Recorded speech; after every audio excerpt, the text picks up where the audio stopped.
So guys, आप सबको जय श्री श्याम। और आज हमारी उपस्थिति है सिवान में। तो हम जा रहे हैं कहाँ, वीडियो को पूरा वॉच करिएगा, लास्ट में आपको दिखेगा। तो हमारी गाड़ी भी आ गई और हम अब पकड़ने वाले हैं गाड़ी, और गाड़ी से शुई रवाना होंगे। कहाँ जाएंगे तो वीडियो को पूरा वॉच करिएगा, आपको पूरा पता चलेगा कि हम कहाँ जा रहे हैं। और ये रही आपको सिवान जंक्शन। तो सिवान जंक्शन के हम बोले बाय बाय। और ये देखिए ठंडा, एकदम ठंडा का मज़ा लेते हुए फिर हम आगे बढ़ रहे थे।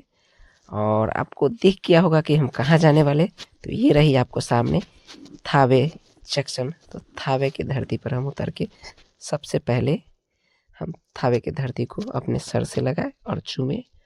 उसके बाद निकले हम बाहर निकल के अब ये जितने भी लोग दिख रहे हैं वो सारे तो माता का दर्शन करने जा रहे हैं, और हम भी जा रहे हैं माता का दर्शन।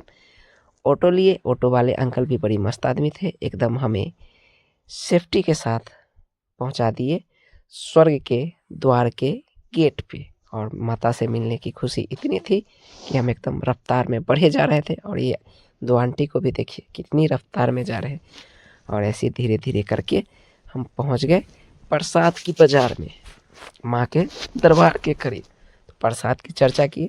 प्रसाद कहीं भी आप लोग मंदिर में जाइए तो प्रसाद जरूर लेकर के जाइए, क्योंकि प्रसाद का मतलब ही होता है प्रभु का साक्षात दर्शन। तो हम भी प्रसाद लिए। भैया ने भी जल्दी जल्दी बोले कि हाँ आप लीजिए, और भीड़ अभी कम है तो आप जाइए और माँ के दर्शन कर लीजिए।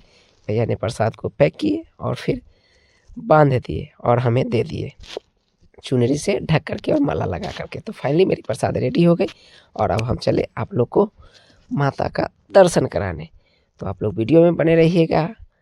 और वही थावे वाली मैया जहाँ माँ की मुकुट चोरी हो गई थी, तो अब नए मुकुट भी माँ को दान में दिया गया है पवन पांडे की भैया द्वारा। तो इसी रास्ते से माँ के दरबार हम बढ़ रहे हैं। वो मुकुट भी दिखेगा, नए मुकुट कैसा है तो आप लोग ज़रूर देखिएगा। तो माई के दरबार में आकर के भैया हमें इतनी खुशी थी कि क्या बोले। और सबसे पहला मेरा खुशी था कि माँ का दर्शन करें और आप लोग को भी करवाए। तो माँ के दर्शन करने के लिए हम गेट को चूमे और चूम करके बढ़े आगे जैसे गए तो पंडित जी मिले। पंडित जी ने हमें पूजा कराया, जिसकी हम अकेले थे तो वीडियो नहीं बना पाए। और अब चले आप लोग को लाइन में लग करके माँ के दर्शन कराने के लिए। तो देखिए कुछ ही क्षण में माँ के दर्शन आपको, तो ये देखिए नए मुकुट माँ के दिख रहा होगा। और यही जो नए मुकुट पवन भैया के द्वारा दिया गया है। तो माता का दर्शन करिए और कमेंट में फाइनली मेरा दर्शन तो हो गया, और आप लोग को हुआ कि नहीं कमेंट जरूर करिएगा। तो चलिए यहाँ की कुछ ऐतिहासिक कहानी है जब हम कोशिश करते हैं आप लोग को बताने के। तो वीडियो को पूरा देखिएगा तभी पता चलेगा कि यहाँ पर घटना क्या घटा था। तो ये रही माँ थावे की प्रांगण। और कहा जाता है हमारे पूर्वजों के द्वारा कि यहाँ पर चेरो वंश का शासक था, चेरो वंश का राजा मनन सिंह थे। राजा मनन सिंह काफ़ी मतलब धार्मिक व्यक्ति थे, लेकिन वह अत्याचारी टाइप के धार्मिक थे। वह साधुओं को नहीं मानते थे, कुछ लोगों को नहीं मानते थे, अपने जो प्रजा थे उस पर काफ़ी जुर्म करते थे। और वहाँ के लोग इसी जुर्म को सहते सहते माँ को याद किए, माँ कामाख्या देवी की याद में माँ का दिल पिघल गया। और माँ बोली चलते हम धरती लोक। और धरती लोक पर माँ आई तो सुबह सुबह एक वृद्ध बूढ़ी माता का रूप लेकर के निकल पड़ी गांव घूमने के लिए। तो देखे कि कुछ लोग उनकी पूजा कर रहा था और कुछ लोग ये जिद में बैठा था कि जब तक माँ दर्शन नहीं देगी साक्षात तब तक हम भोजन नहीं करेंगे। और जब ऐसे ही घूमते घूमते राजा के महल के पास पहुँचते तो राजा अपने पत्नी के साथ, रानी के साथ सोया हुआ था। यह देख करके माँ काफ़ी दुखी हुई। और इसी दौरान उनकी नज़र एक मुनिया नाम की लड़की पर पड़ती है। तो मुनिया को देखते वो काफ़ी पवित्र लड़की है, तो सोचते हैं कि माँ इसी को हमें दर्शन देना चाहिए और इसी के बच्चा के द्वारा इस राज्य का कल्याण होगा। तो माँ ने एक रूप लिए और मुनिया मन ही मन सोचने लगी कि यह कैसी औरत है कि जिसके 8 हाथ है, सभी हाथ में सभी तलवार है, भाला है, नारियल है, स्वास्तिक है और एक हाथ से आशीर्वाद दे रहे। मुनिया डर गई और भागने की सोची। तो मुनिया के अंदर की बात माता सुन रही थी और माता दर्शन दिए, बोले बेटी तुम डरो नहीं, तुम जिस माँ की पूजा किए थे वही हूँ मैं, कामाख्या काली माँ।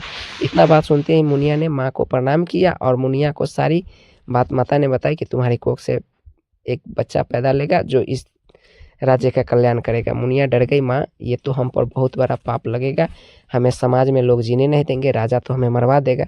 यह सब की चिंता, माँ बोली यह सब की चिंता तुम मत करो, वो मेरा जिम्मेवारी है। और उसके कोख से एक हर्षु नाम की बालक पैदा लेता है। माँ ने उसे कामाख्या देवी धाम ले गई और वहीं पे उसका पालन पोषण की। और वो हर्षु माँ का सेवा करता था और सारा शक्ति प्राप्त कर लिया। सारा शक्ति प्राप्त करने के बाद वह फिर माता के आदेश के अनुसार चला अपने गांव भवानीपुर में आया। तो उसी समय एक बहुत बड़ा अकाल पड़ा था, जिससे वहाँ के लोग खाने के लिए तरस रहे थे। तो खाने के लिए तो हर्षु बोला माँ से कि माँ इस संकट से हम कैसे निवारे। तो हर्षु माँ ने बताए थे कि तुम दिन भर घास काटो और फिर घास को अपने घर से दूर टाल बनाकर इकट्ठा करना, और तुम हमें ओम काली ओम काली ओम काली 5 बार जप करोगे तो हम वहाँ पे प्रकट होंगे 7 बाघ और 8 सांप के साथ। तो तुम 7 बाघ सांप को 7 बाघ के गले में बांध देना और 8वां बाघ को चाबू बनाकर उसी घास पे घुमाना, जिससे चावल प्राप्त होगा, और वही चावल सुबह प्रजा में बंटवा देना। यह बात सुन करके उन्होंने काफ़ी खुश हुए और वही काम प्रत्येक दिन करते गए। यह बात पता राजा को चल गया। राजा ने वहाँ के गुप्तचर द्वारा यह बात का पता लगवाया, तो बात सही निकला। तो राजा ने हर्षु और वहाँ के प्रजा, भवानीपुर के प्रजा के सभी को बंदी बना लिया। और जब पूछा कि कैसे ये चमत्कार हुआ, तो हर्षु बोला कि हम माता के भक्त हैं, माता हमें सारे कुछ उनकी कृपा से होती है। तो वो बोला कि हम भी तो भक्त हैं, ज़रा बुलाओ अपनी माँ को। तो हर्षु बोला कि नहीं, माता को हम बुला सकते हैं, लेकिन यहाँ पर आएंगी तो महाकाल की रात्रि, विनाश रात्रि होगा और हम सवेरे लोग मारे जाएंगे। राजा अपने जिद पर अड़ गया और जिद करने लगा कि नहीं, तुम माँ को बुलाओ। तो हर्षु ने माँ को याद किया। तो माँ ने जब यहाँ से कारू कामाख्या धाम से चली, विंध्याचल आई, आज वहाँ पे विंध्यवासिनी के नाम से प्रचलित है, वहाँ रुकी। फिर राजा को मनाया कि राजा अभी माता विंध्याचल में है, आप बोलिए तो अभी भी हम माँ को लौटा देते हैं। राजा जिद पर आ रहा है, नहीं तुम बुलाओ। तो वहाँ से चल कर के माता फिर आई कलकत्ता, तो काली देवी के नाम से प्रचलित हो गई। कलकत्ता से फिर आ गई पटना, पटन देवी के नाम से फेमस हुई। पटना से फिर आई आमी, अंबिका भवानी के नाम से फेमस हो गई। और आमी से गई घोरपड़ा, तो घोरपड़ा में घोरपड़ा के नाम से फेमस हो गई। और राजा सारे बात से अवगत राजा को करा रहा था, कौन, हर्षु।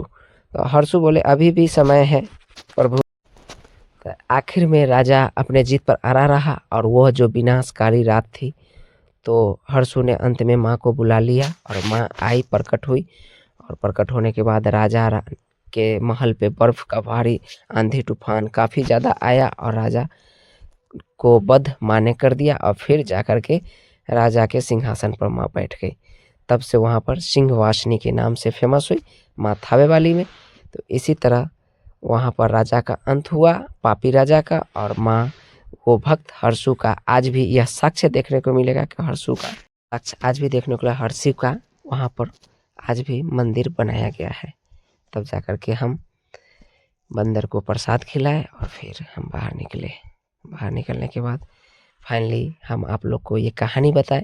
ये कहानी हकीकत है, तो ये कहानी आप लोग को कैसा लगा कमेंट करके ज़रूर बताइएगा। तो थावे वाली माई का सोशल मीडिया पर आजकल आप देखे भी होइएगा कि उनका मुकुट चोरी हो गया था। तो एगो कहावत सही बा भाई, पूत दिहा त सपूत कपूत न, दूगो कपूत ऐसन जन्म लेला जे माई उनका के धरती पर भेजलन, वही माई के वह सिंगार चुरा के ले गेलन। तो ये बहुत बड़ा पाप कह के गेलन बारे भाई। और वही धरती पर एगो सपूत पैदा लेलन पप्पू पांडे भैया, जो माई के फिर से वो सिंगार के पूरा कैलन दान दे करके। तो दिल से सैल्यूट बा भाई को।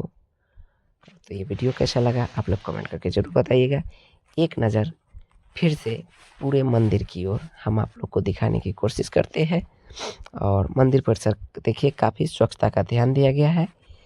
तो आप लोग भी आइए, माँ थावे वाली के दर्शन कर ले, और दर्शन करके मन आपका एकदम जो कहता है ना तृप्त गदगद हो जाएगा। यहाँ पर हनुमान जी महाराज की कमी नहीं है, क्योंकि हम भी आए थे पूजा करने के लिए और हनुमान जी महाराज सबसे पहले मेरा माला ही लेकर के भाग गए, प्रसाद, माला प्रसाद। तो हमें काफ़ी कोई दुखी नहीं हुआ, क्योंकि शायद माता वही रूप में हमारी प्रसाद को ग्रहण करना चाह रहे थे, तो हम अर्पण किए उनको और प्रणाम करके आप लोग को एक बार व्यू दिखाए। और यह काफ़ी डर डर के वीडियो बना रहे थे, इसलिए क्योंकि यहाँ पर जब से चोरी हुआ है तब से कैमरा पर साफ बैन कर दिया गया है, मोबाइल अलाउ ही नहीं। फिर भी हम बनाए और ये बाहर का नज़ारा देखिए एक बार। तो चलिए अब हम चलते हैं, जो हरसू महाराज की कहानी आपको बताए थे, तो हरसू महाराज की दर्शन कराते हैं। तो ये रहा हरसू महाराज की मंदिर।